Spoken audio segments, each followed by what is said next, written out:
I want you to define elite performance.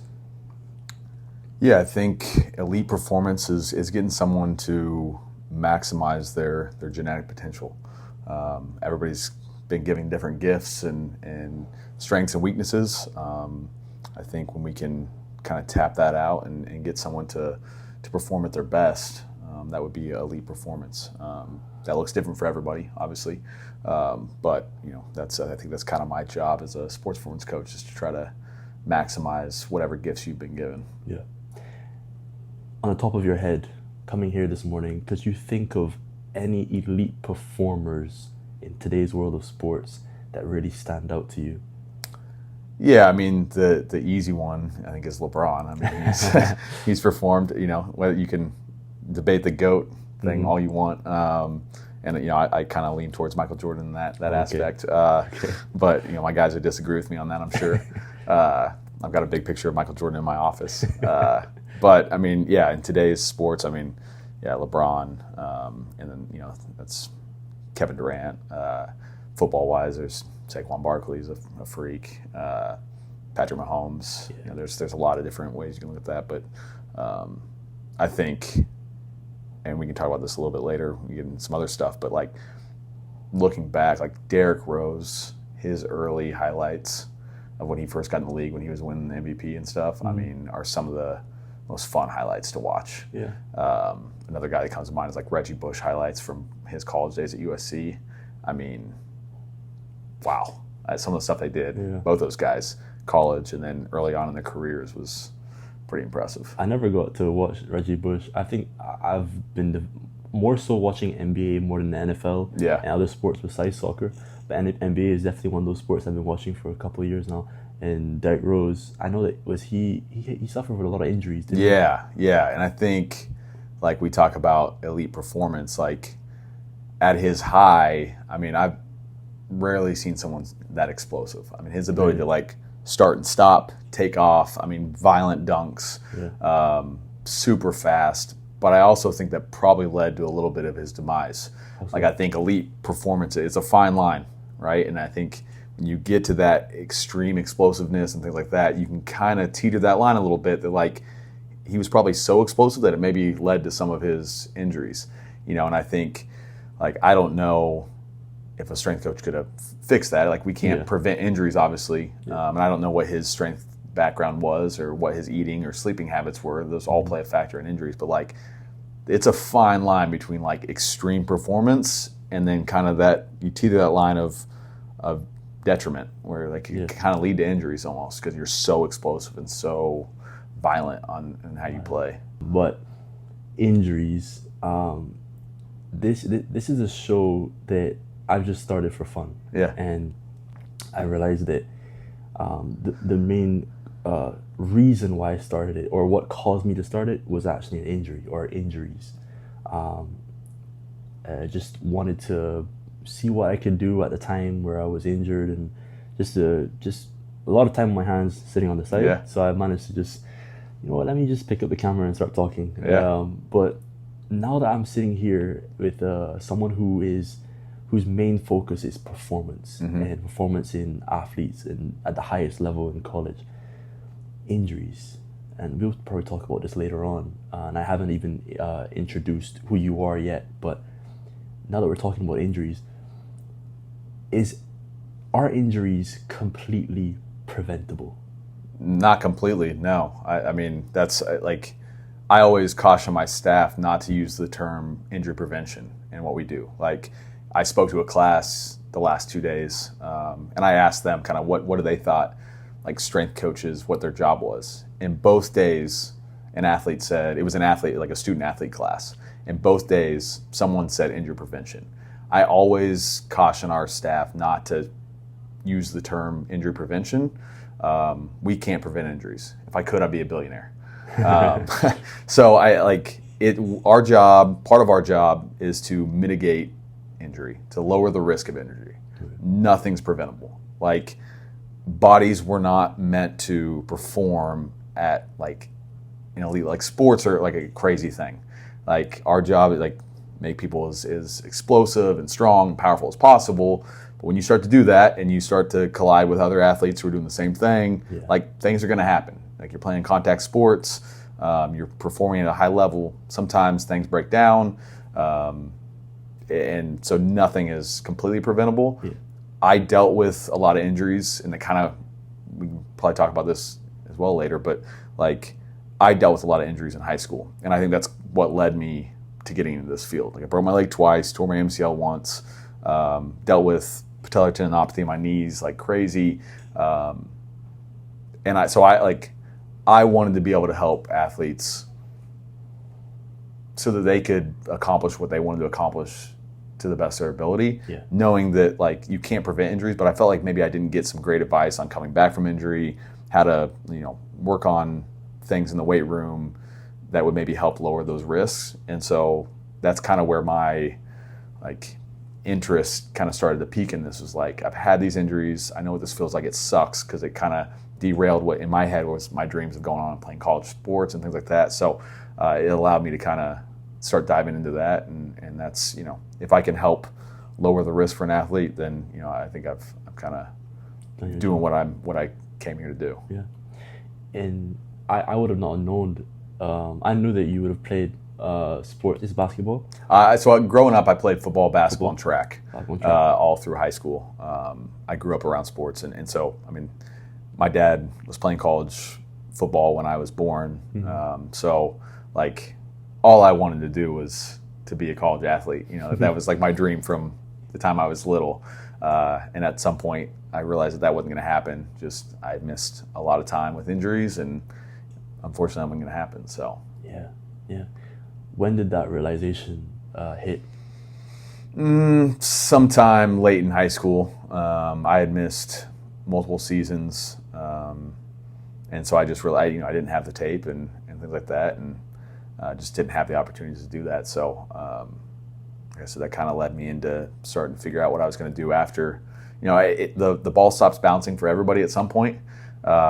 Nobody can play forever, but mine just happened to end a little sooner than I wanted it to. So I knew I wanted to stay in sports. It was just kind of finding an outlet to do that. Yeah, there is a coach, or there are a couple of coaches in soccer that would have been forced, that I know of, that would have been forced to start their coaching career a bit earlier than usual. Yeah. Usually if this is the ideal route, you go to school or play in an academy and you start playing your sport, you go to college and play at a higher level, hopefully get into the professional game, and then, I'm going to pick up coaching, I'm going to pick up athletic training, whatever it is to stay in sports. You would have started your, not necessarily hands-on journey to start coaching, but right after high school, that was when, I'm not going to play sports anymore, but I'm still going to be part of sports. Do you ever think of it that way and be like, I started a bit earlier than those who would have played afterwards or continue playing, so maybe you ever thought of, maybe I have a bit of an advantage? Yeah, I mean, I don't know if it might be an advantage. I don't know. I mean, I think for me, like I knew what I wanted to do going into college, so I think that kind of helped. Like I kind of was able to guide myself. I think everything happens for a reason. Yeah. And as frustrating as those injuries were, and as as down as I was about having those, they happened for a reason. They led me to go to KU, which allowed me to do my internships and all that stuff, kind of get my career started. Had I played college athletics, I probably would have gone to a NAIA school or a D2 school or something like that. And who knows where my career would have been. So, I mean, at the time I didn't understand it, but looking back, it's it was kind of a blessing a little bit, because I chose to go to KU, which allowed me to then intern with Coach Hootie in the weight room there, and she's been a huge mentor for me. So, I mean, it's funny how things work out, but it all happens for a reason. And God's got a plan. That's right. And we're in sports, but maybe if we apply it to life, and we kind of don't necessarily control what is going to happen the next day or the next hour, next minute. Yeah. What are your thoughts towards your approach to just being Ashtin rather than a professional sports performance coach? Just life in general. You can't control what you don't know. Yeah, I think that's really hard for a lot of people. I mean, I deal with that every day. You try to, you want to have a grasp on everything. You want to control everything. But like you said, I mean, like, you can't control what happens. Life's going to happen the way it's going to happen. You can, I think you can make decisions that lead you in the right directions. And for me, it's just, I lean on my faith and understanding that God's got a plan and things are going to happen. So I try not to worry. That's not to say I don't, because I definitely do. I'm a perfectionist in a lot of ways, and that can, lead me to overthinking some things sometimes and trying to be perfect in every aspect. And, you think you have this grand plan in your head of exactly how things are going to go. And, like, things just don't turn out that way. Like, I just, with my high school career, like, I thought growing up, you thought you'd go play high school sports, you get a scholarship, you go do that. And then, who knows from there. But like, that's not how life works. Life's going to throw curveballs at you, and you gotta deal with them. So yeah. And what I picked up from what you said as well, and what I'm always kind of tentative about bringing in front of a camera, because not everyone is involved in faith, in religion in general. But I do believe that whatever you choose to believe in, and I am also involved in my faith as well, whoever is listening chooses to believe in, I think that if you apply some level of belief in a higher power, it brings a level of humility. And I'm thankful that I'm able to speak with you today, and I would like to speak more about that, because that's part of your character. Yeah. And now going into who you are as Ashtin, just Ashtin, how is your journey with faith, and where did that start? I mean, I was fortunate. I mean, both my parents, we went to church regularly. I grew up Catholic, so both my parents, we went to church every Sunday, and they instilled that in me.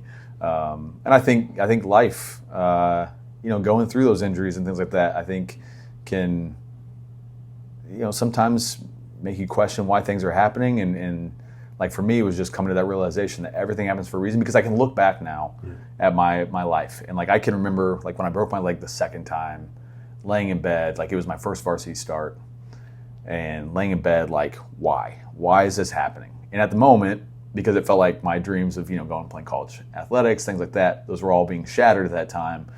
And it felt like it was, the end, for me as a someone who grew up around sports, and all I wanted to do was play sports. It felt like that was being pulled from me. I'm like, oh, what's going on here? Like, why is that?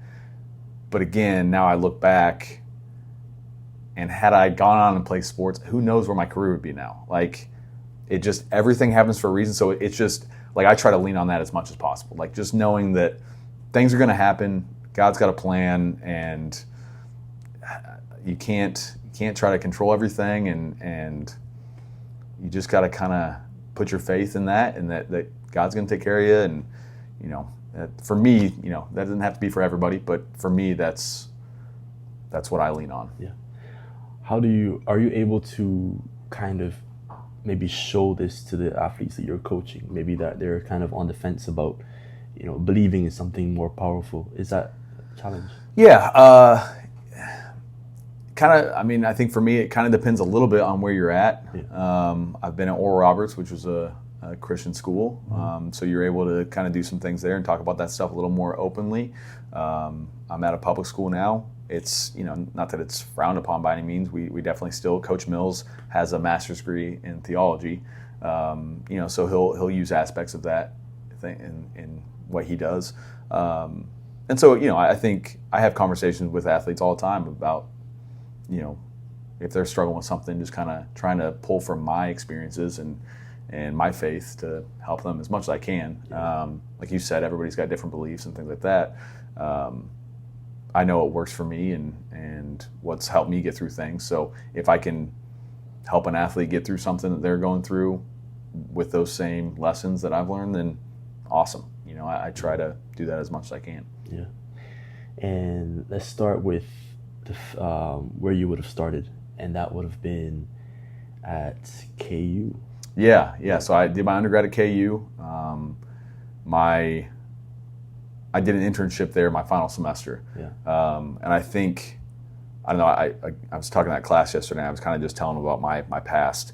For me, like I knew what I wanted to do going into college. Didn't necessarily know how to get there. And so when I got to college, I met with my advisor. She told me to do athletic training. And then part of that, like the prerequisites to get into that program, you had to shadow a KU athletic trainer. So there was a group of us shadowing this athletic trainer, and it was a softball athletic trainer at the time. And she kind of went around the circle and was asking everybody what they wanted to do. And everybody's like, oh, I want to be an athletic trainer for this or this. And I said, I want to be a strength coach. And she kind of looked at me funny and was like, well, why are you doing this? And I was like, I don't know, this is what my advisor told me to do. And she's like, I think you probably want to be something more along the lines of exercise science or something like that. This is more the medical side, and you want to be on the performance side. So went back to my advisor. We talked about it. It was going to be an easier switch to community health at the time. So I went ahead and switched to that. And then I was working on a golf course to kind of make some side money. Mm-hmm. And one of the strength coaches for KU had come in to hit balls one day. And I just, like, we were talking, and I asked him if I'd come in and shadow. Like, can I come in, just see some workouts? I'll help out however I need to. He told me I could, so I went in there, and I just kind of kept showing up. Like, I did it one time. I loved it.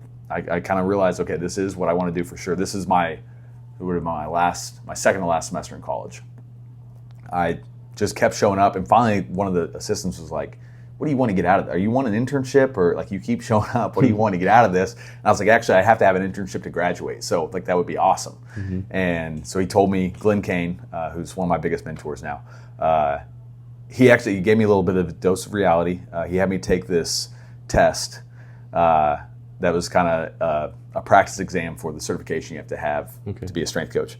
And I did not do well on it. Really? I kind of bombed it. And he told me, he was like, at the time he told me, don't come back until you can pass this.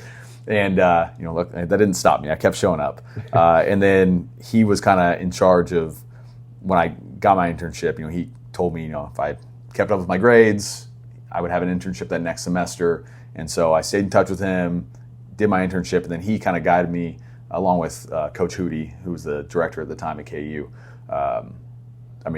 Two of my biggest mentors, and I credit a lot of kind of the beginning of my career to them. So yeah, I started as an intern at KU, and to speak on Coach Hootie, she's now at UConn working with women's basketball, but she was at Kansas working with men's basketball at the time, and she was the director.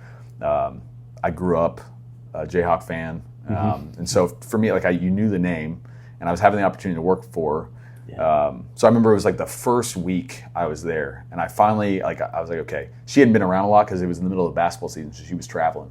And I was like, I'm going to catch her before I leave and just ask her if she can help me out. Because I kind of, I felt like I was a little behind. Like I needed to kind of, I wanted to learn. Okay. And so I just asked her, I said, hey, is there, I caught her before she left. I said, is there like a book or a website or something I can, you recommend that I get into?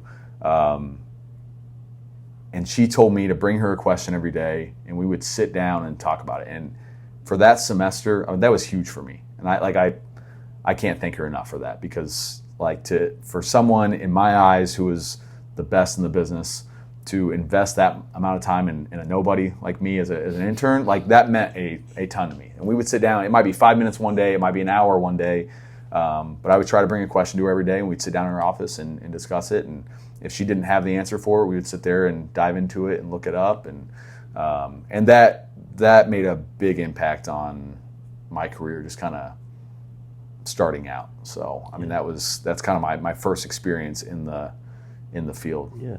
Why do you think she gave you that time? I think she recognized that I had a willingness to learn and a passion for that, and so. She wanted to help someone young in the career who, and make an impact on them. And so she took the time to do that with me. And that was pretty incredible in my eyes, that, because again, I thought I'm a nobody intern. And for her to say, she could have easily just kind of brushed it off and said, yeah, go read this or go look at this or whatever. But for her to spend time with me and kind of take me under her wing, that was huge. So. Yeah, definitely. And now that you are where you are now, if someone came into your room and did the same thing, it's very easy for you maybe to say yes, I would do the same thing. But the reason why I'm asking is because you are in a position that you're the head strength coach for the basketball team, men's basketball team at Wichita State, and you are young. Yeah. You know what I mean? You have years of experience, but you're in a role like where you can still expand on and go further, and you're still young. For you, would you still be able to think of it? Oh well, this kid is he or she is where I was a couple of years ago. Would you help them? Yeah, I mean, I'd love to. I've got an assistant right now, and I try to help him out as much as I can. And if he has a question, we try to answer it. And yeah, I mean, I think back to that all the time of her taking that time, and you know, I don't think I'm anywhere close to being as knowledgeable as she is, or you know, or was at that time even. But hopefully, I can help, you know, my assistants now, my interns, my GAs as much as I can, because I know the impact that had on me. So that's important to me for sure. KU to Ohio State. Yeah. Yep. How was that move? That was good. It happened fast. That was kind of an interesting thing too. At the time, I thought I wanted to get into football. I would say like football and basketball were always kind of 1A, 1B for me growing up. And I was helping out with basketball, but I thought football strength and conditioning is what I wanted to do. One of my best friends from college, his now father-in-law was the offensive coordinator at Ohio State. Sweet.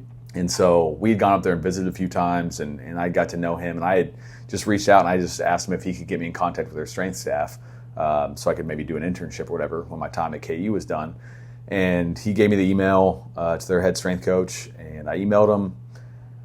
It was like the beginning of that last semester in college, and I didn't hear anything back for months. And I figured, you know, they get a lot of intern applicants, like I just didn't make the cut or whatever. And I would say maybe 3-4 months later, I got an email back saying, hey, you know, you made this first cut. We need you to make a video of you coaching a few different lifts and kind of like why you want to do this thing. So I submitted the video, and again, didn't hear anything back for a while. And I was nearing graduation. It might have been right after graduation, but I got a call from one of the assistant strength coaches, and he said, hey, you made our final cut. Over the next few days, you're going to be getting calls from our assistants, and you'll just, you know, they'll interview you, and then we'll make our decision. That was like on a Monday, I think. So I hung up the phone. Within the next like 2 hours, I got like 4 calls from these assistant strength coaches, and they're asking me all these questions, whatever. It was pretty intense. In that final interview, they told me like, hey, you know, you're from Kansas. This is all the way up in Ohio. Yeah. It's a non-paid position. We don't have a place for you to live. How are you going to survive? And I told them I would live in my car. Because to me, like if I wanted to get into football, there was no better place to do it than Ohio State. You know, they had just come off a national championship. Like that was the place to go. Like if I wanted to do this. So I told them, I was like, I'll live in my car if that's what it takes. Just, you know, I just want the opportunity. So again, we hung up, and on that Wednesday, I got a call saying, congratulations, you know, you've been accepted the internship. And I asked when they needed me there, and they said Saturday.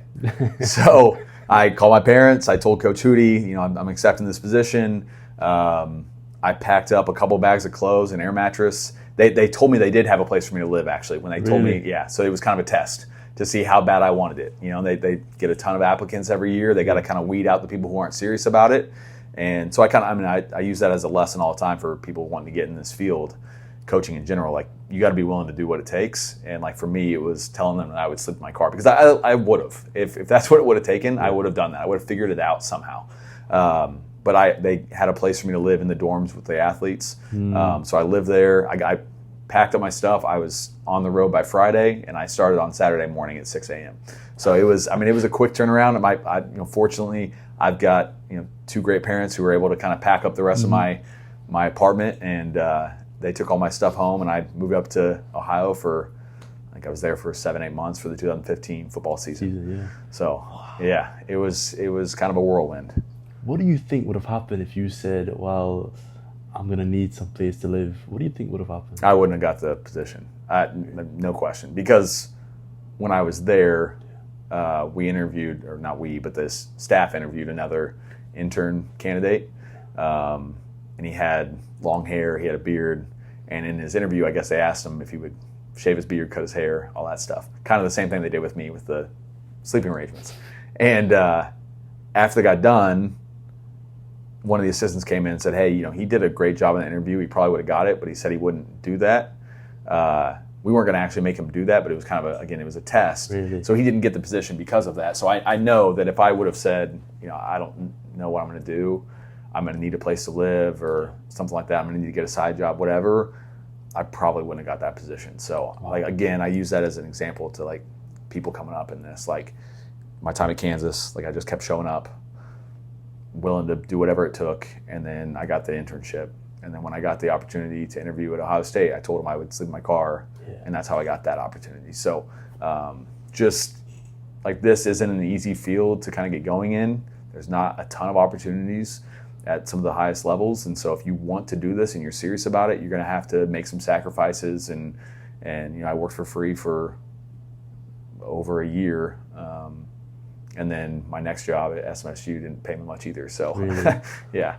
So the Ohio State football, from what you're telling me, with the fact that they tested you to see if you really want to come, do you think that comes from their nature of just the football program itself, being able to see who are the ones that are willing to do that for the team? You think that's how they, or from your experience now, do you think that's from what you saw, they're willing to do everything for the team itself? Is that what you saw yourself? Yeah, I think so. Yeah, I mean, they demanded a lot out of the athletes. And they didn't want someone who's going to be kind of on the fence, and just like we talk about that with our athletes all the time. You need 10 toes in, and so I think that was kind of for us, as interns, they were trying to see who's going to be 10 toes in. I remember one of the other questions that I was asked on that interview was, "What does trust mean?"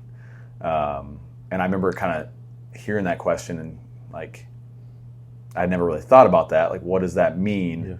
Yeah.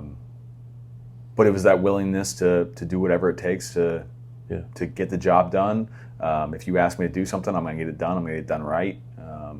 There's a certain way that things need to get done, and they need to, as interns, you're kind of the movers behind the scene. Things got to get done. Here's what you got to do. Go do it, and they got to be able to trust that you're going to be able to get that job done. Just like they ask the athletes, hey, this is your game plan or whatever. We need you to get this done this way. There's a certain way it needs to get done. So I think for sure, I think it kind of resembles that same attitude of, there's a level at which things need to get done to be successful, a commitment and sacrifice that needs to be taken. And for me, it was trying to find an intern who was willing to do that. And I think they saw that in me. So with something so specific and particular, even detailed oriented as strength and conditioning, being a strength coach, you're mentioning something of doing things the right way. We should always look to do things morally, ethically, and to the book to some extent, to majority of the extent. But do you think there, especially with something that is so opinion based in strength conditioning, do you think there is the right way of doing things? I mean, there's 1,000 ways to skin a cat. How I do my training with my guys may be different than, I know it's different than some ways that other coaches do. I don't know if there's necessarily a right or wrong. I think there's smart ways to do things.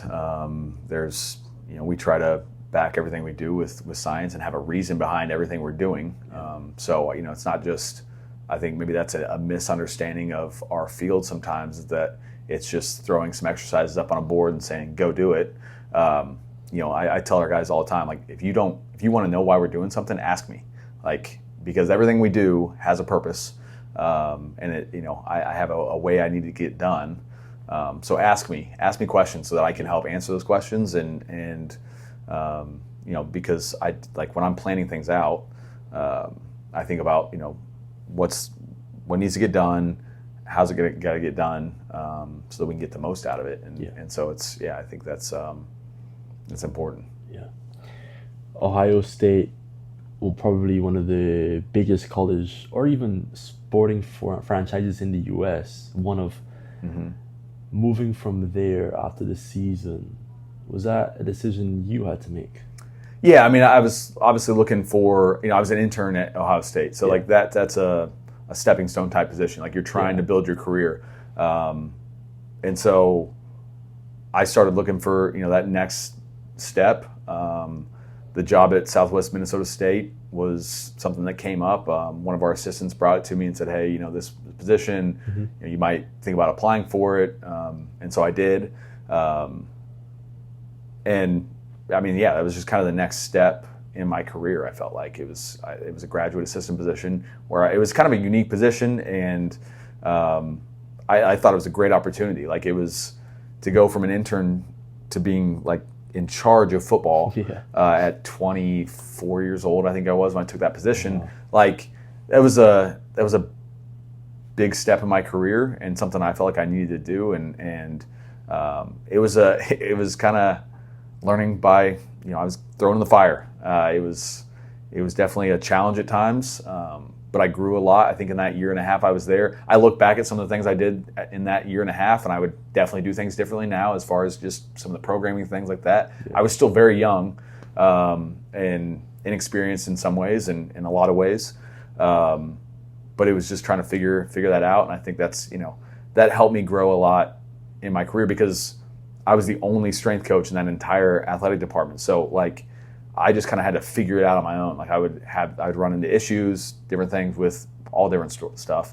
Like how do I solve this problem? Yeah. And I would lean on my mentors. I give people calls and things like that. But it was a lot of like just trial and error, like figuring things out on the go and on my own.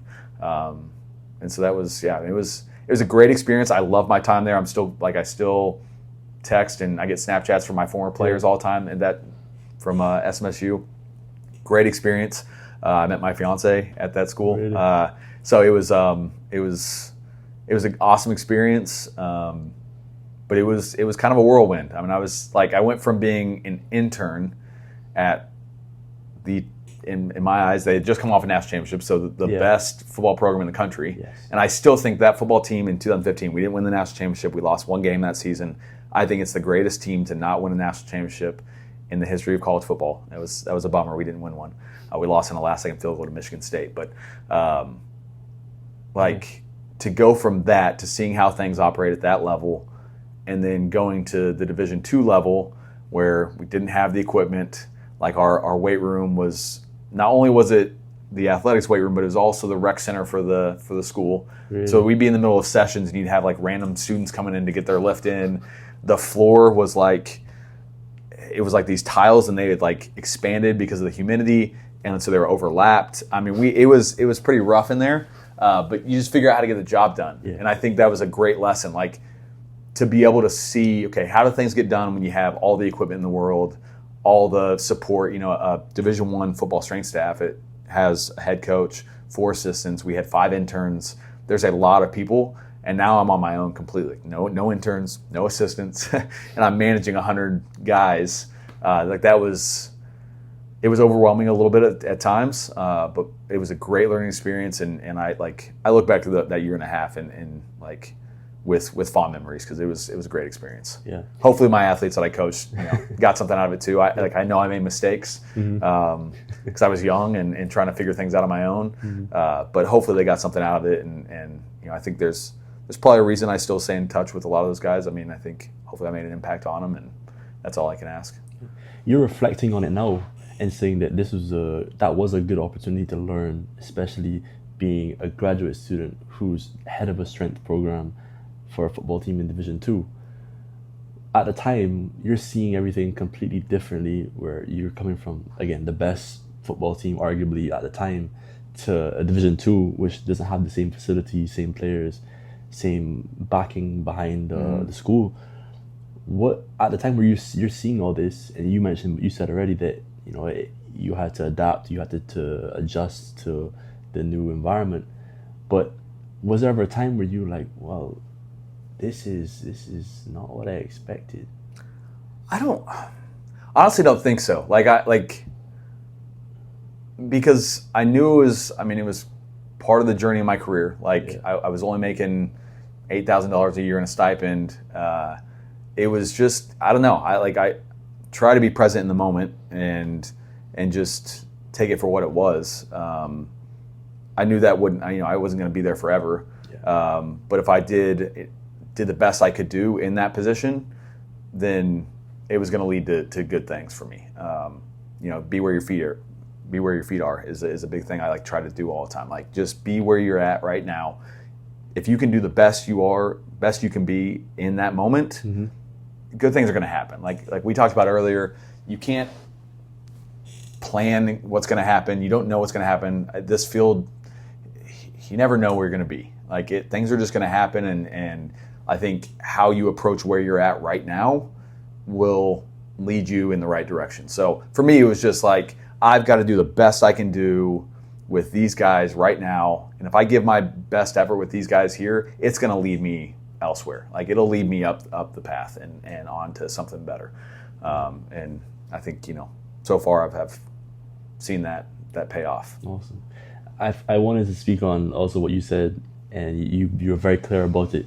The best football team to not win a championship. Yeah. Who was in that team at that time? Oh, man. The running back was Ezekiel Elliott. Quarterbacks were J.T. Barrett and Cardell Jones. Wide receivers were Braxton Miller, Mike Thomas, Curtis Samuel, Terry McLaurin, Noah Brown. Nick Vanette was the tight end. He played in the league for a while. I think the entire offensive line, other than the center, was drafted. The defensive side, you had Joey Bosa. You had Eli Apple. I'm going to forget some people. Malik Hooker, Von Bell. There was just a cornerback the other day I was watching on NFL, and he was on that team. He was younger. But yeah, it was players. And then like Joe Burrow was a freshman in that class. Really? He was a freshman at the school there. So I would drive him to workouts and stuff. Really? And you didn't know he was going to become Joe Burrow, who he is now, but he was a freshman at that time. So it was, you look back at all the talent that was on that team, and it's Marshawn Lattimore. That was the one I was thinking of. But yeah, it's kind of crazy to think back at the amount of talent that was on that team, and the success they've had now in the NFL and things like that. It was pretty remarkable. So you had Joe Burrow just driving into practice. You didn't know he was going to be Joe Burrow. Yeah, he was just a freshman quarterback at the time. He wasn't Joe Burrow that he is now. Yeah, NFL star. What do you think? How was he back then? What was his? From what I've seen, I watched an interview with him this past Sunday. He seems like he's about the same. He's pretty quiet, pretty reserved. He wasn't real flashy. I don't think anybody probably saw that he'd become what he was. He ended up transferring to LSU because he couldn't find the field at Ohio State. That's crazy. And then he goes on to win the Heisman, and now he's one of the best quarterbacks in the league. So it's pretty crazy the talent level that was on that team. When you were watching practice, what was it like? You're watching it as a part of staff or maybe as a fan? I think you're definitely part of staff.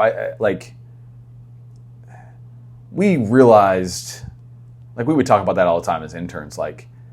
You knew there was a lot of talent there, and you were kind of in awe at how much talent. Now, practices were super competitive. Mm-hmm. Mike Thomas and Eli Apple used to get into fights, all the time because they were just both so competitive. I learned a lot in that environment just from being around things. It maybe wasn't as hands-on as far as at Kansas, Coach Hootie really took me under her wing and taught me a lot. We had a lot of great conversations. There was a lot more learning from just seeing things.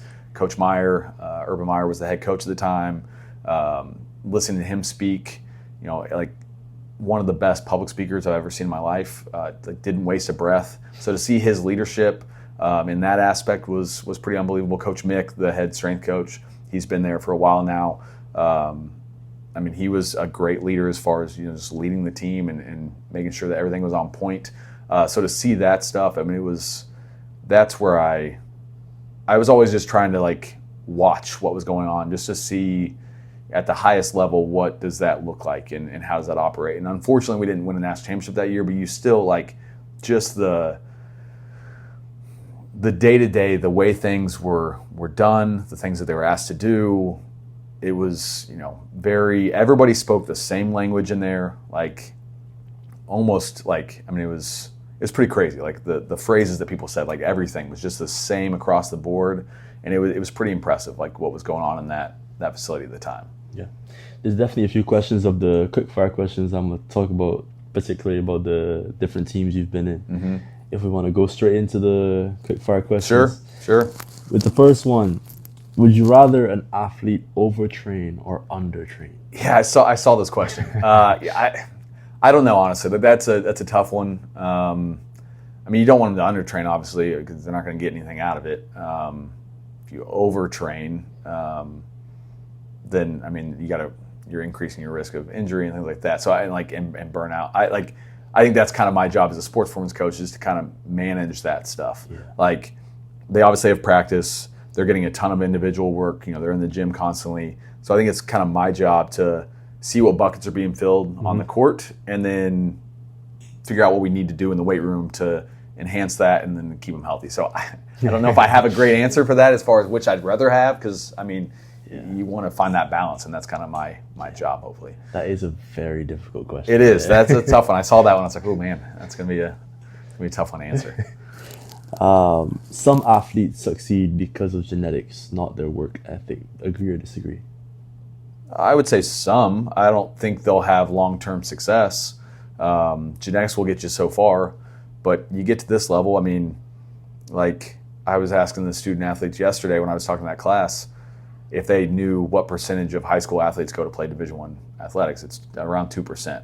So, everybody at that level has good genetics. If you think you're just going to survive on that, you're sadly mistaken. Like there is a level of work that needs to be put in. So, like you can maybe get to that level because of genetics, but genetics are only going to take you so far. Yeah. Like at some point, you got to do the work. So, like that. Which player you trained surprised you the most in their development throughout your career? Surprised me the most. A few. I don't know if I can maybe name one, but like at ORU, Max Hasemus, I don't think anybody expected him to become the All-American that he was. He got there, and I think pretty quickly we realized this kid's going to be pretty good for us. And he turned out, he was the leading scorer in the nation one year, the year we went to the Sweet 16. So, that was fun to be a part of that journey. Yeah. And then Francis Losses, he was a foreign kid who came in and started as a freshman. He wasn't real tough. Didn't really like. I know he hated the weight room. He would tell me all the time how much he hated the weight room. But to see his change from his body from when he started to when he finished was huge. He left there. He was my first athlete that I had for their entire career, and so that was an awesome feeling. And then to see him leave with a diploma and a championship ring on the other hand is pretty impressive. And he just competed in the Olympics last year. Really? So he competed in the 3-on-3 for Latvia in the Olympics. So that was, he sent me a jersey, which is pretty cool. I'm going to get that framed and hung up in my office at some point. Oh, so, man, that's awesome. Yeah. Latvian jersey? Yeah, Latvian. Oh, he still competes. He competes for the national team on the FIBA level, and then they competed in the Olympics, and they won the first ever. He wasn't on that team, but they won the first ever 3-on-3 Olympic games. Really? And then the last one, they ended up getting fourth, I think.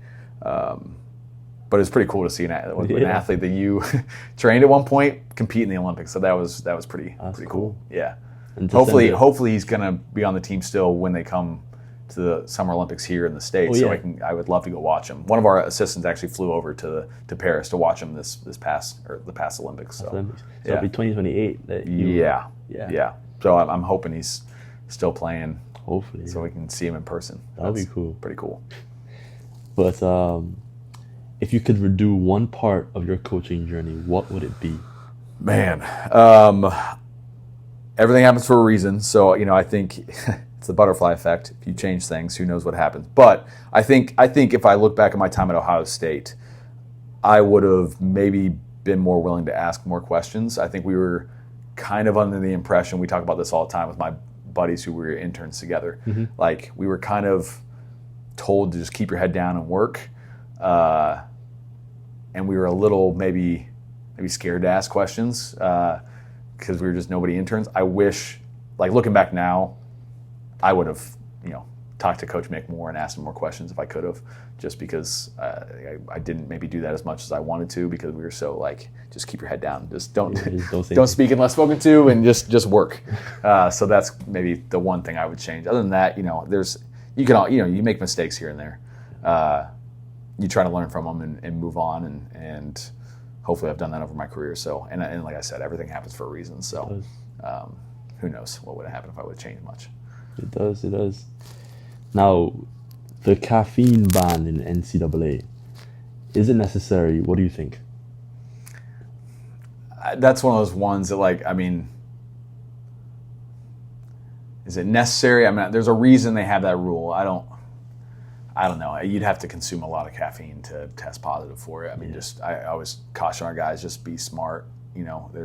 Check with us if you're going to take a pre-workout or whatever, just to make sure it's regulated. But I mean, I don't know how many athletes I've ever heard test positive for caffeine. Like, I mean, if you drink a cup of coffee, you're not going to test positive, if you drink a cup of coffee a day. If you're like pounding energy drinks and pre-workout and things like that, then you might. So just, I caution our athletes all the time, just be smart about what you're doing. If you have questions, make sure you ask them. Yeah. So. Yep. Would you rather be known as the coach who produced the strongest athletes, or the coach who kept everyone healthy? Yeah, I thought about this question too.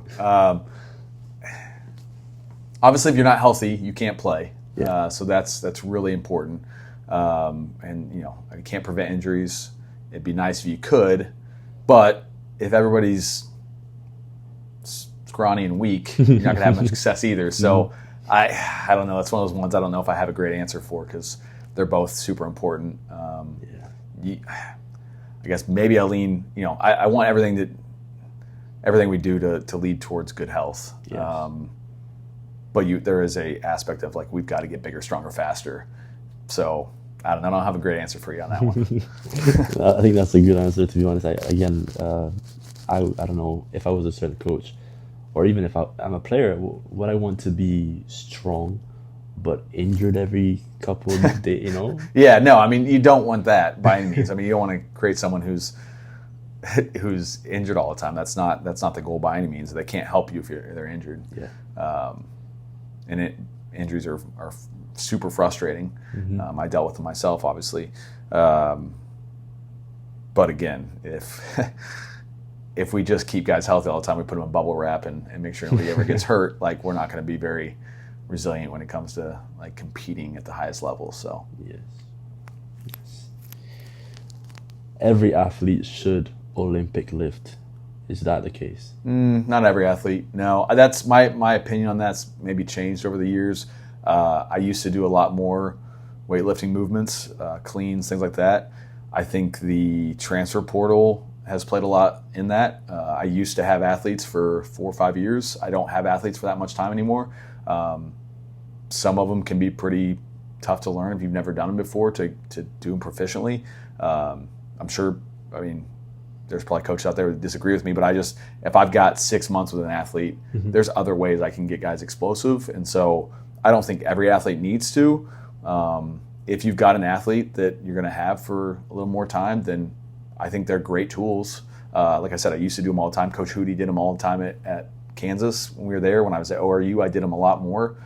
I don't do them near as much now, just because, like, I may have a kid who I'm his third strength coach at his third different school, and I may only have him for 6 to 9 months. Let's figure out other ways we can get explosive, because I don't have time to go through and progress that the way I think it needs to be progressed to get the most out of it. So we'll do other things to get explosive. But I do think they're great tools if you have the opportunity to do them. Like the basics, the foundation. Yeah. I got you. One last one of the quick fire questions. Have you ever been questioned or have questioned yourself your approach to programming and general knowledge of strength and conditioning? Yeah, I think you're always questioning yourself. You're trying to grow. If you don't question yourself, you probably don't have much of a growth mindset. That's his field. This field is constantly changing. There's always new stuff you're finding out, and things are changing constantly. If I was always set in my way and like I know everything, I probably wouldn't be very successful. So I question myself all the time. I'm sure there's been athletes that have questioned me, especially I can think back to times at SMSU when I was young, and some of those players were only a couple years younger than me or a year younger than me. They probably thought I was crazy for doing some of the stuff we were doing, and I look back at that and I question why I did those things too. So I mean, I think that's part of it, and like you just have to learn, or you're not gonna. It's grow or die. Like you're gonna not have much success in this field if you're not willing to grow. Yeah. We're going to go into run through just ORU to WSU, Wichita State. The move to ORU, what was it like being able to just, because when you think about it, you told me that you wanted to go to Ohio State, and that's far from Kansas. Mm-hmm. You were so willing to do so that you said to them, I'll live out of my car. One of the things that most of us don't consider when it comes to picking up a job within our field that we're passionate about is like the move. You can get a call tomorrow and become the strength coach for, let's say, Real Madrid in Madrid, Spain. Yep. And they're going to pay you X amount and they're going to give you this and give you that. But you still have to get there. You still have to leave certain people. You still have to leave your home. Mm-hmm. What was that move like to Tulsa, even though it's not that far from Kansas? Yeah, I want to back up just a little bit because I left SMSU.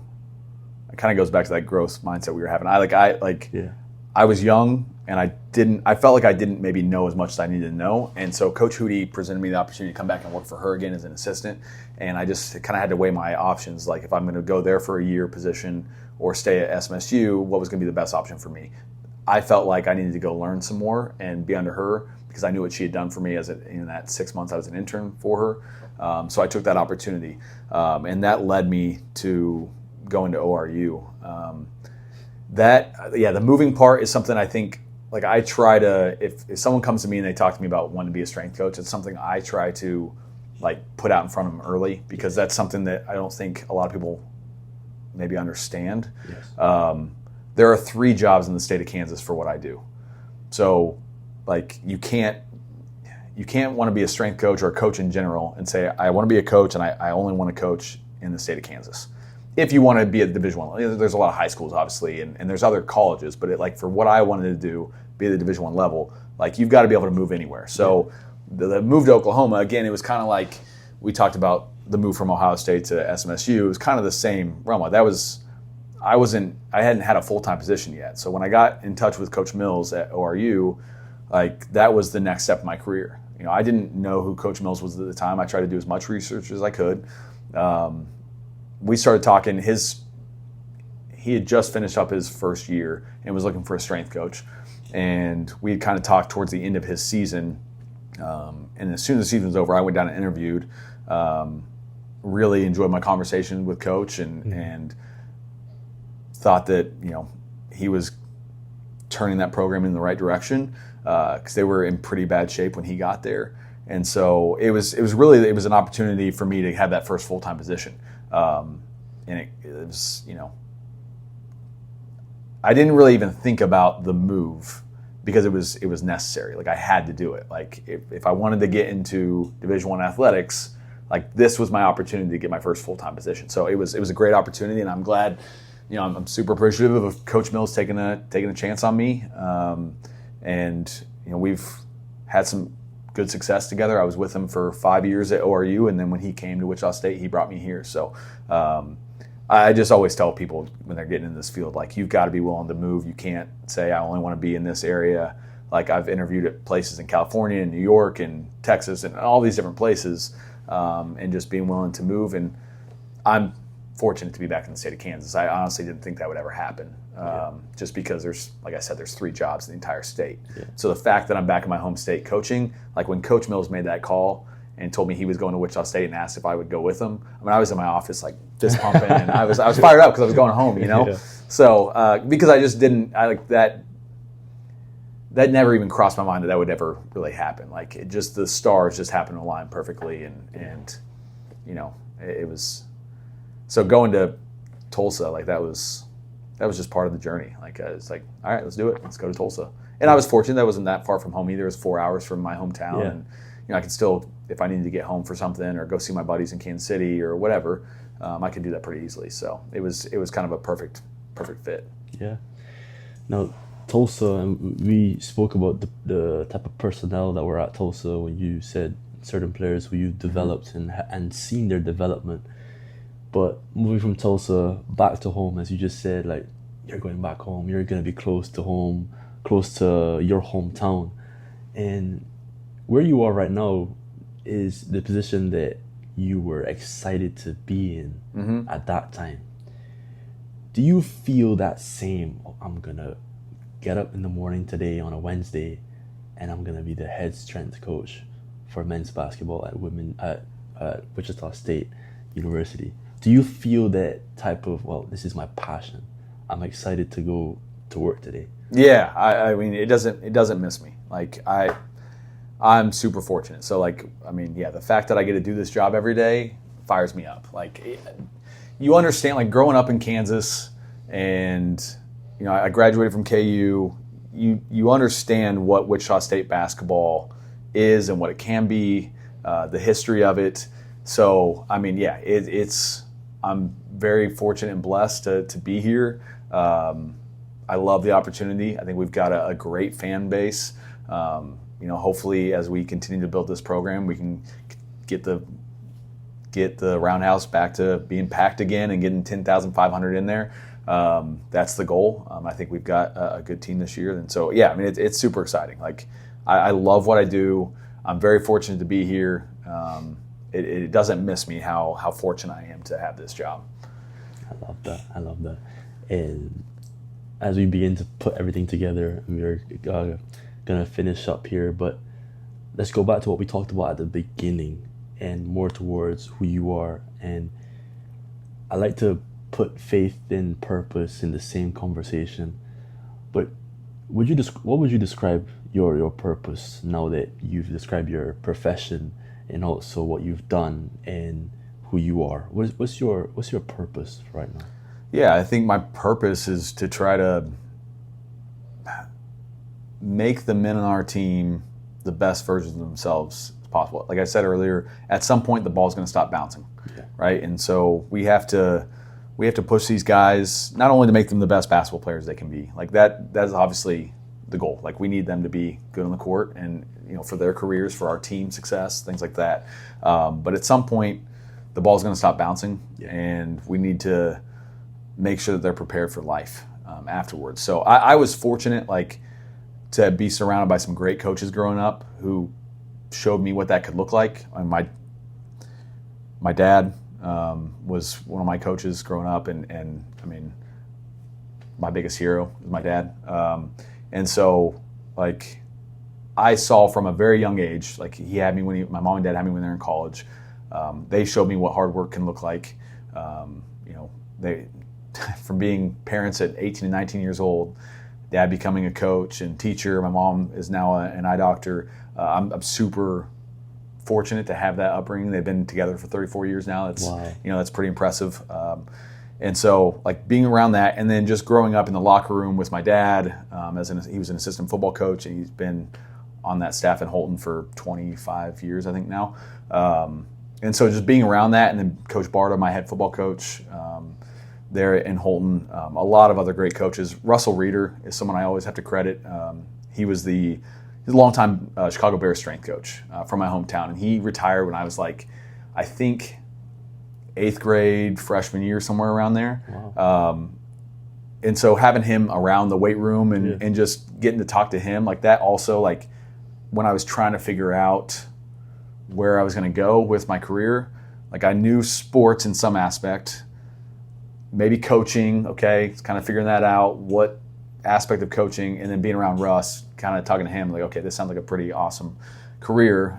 So I think I was very fortunate to be surrounded by just some great mentors and coaches growing up that kind of led me to where I'm at now. And I think I look back on that and like, what did they teach me that I can now instill in my players? I think that's, my purpose is to hopefully use basketball and sports performance as a vehicle to help make better men, so that, when they're becoming husbands and fathers and things like that, they're the best version of themselves. And hopefully they've learned something in there, whether it's 6 months with me now or I've had them for 4 or 5 years. Like, hopefully they get something out of it, and they can look back on their career and say, Coach Ashtin helped me, develop this aspect of my life. So I'm sure they will be. And the last question that I have for you now that you mentioned your parents, if they're watching this or they've watched you grow for the last, I don't know how old you are, but 34, just turned 34. 34. Yeah.